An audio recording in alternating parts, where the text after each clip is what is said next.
Sa Ebanghelyo natin ngayon, tunghayan natin ang beheading ni Saint John the Baptist.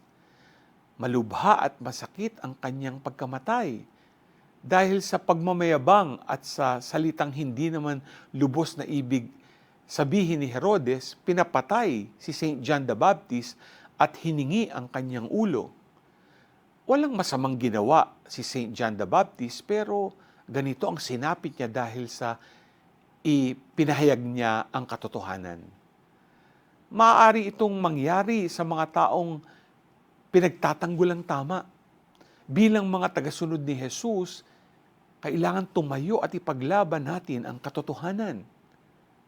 Sabi nga ni Jesus, ang katotohanan ang magpapalaya sa inyo. Hinahamon tayo na maging matapang at tumindig sa kung ano ang tama at katotohanan kahit na ito ay mahirap. G ka ba?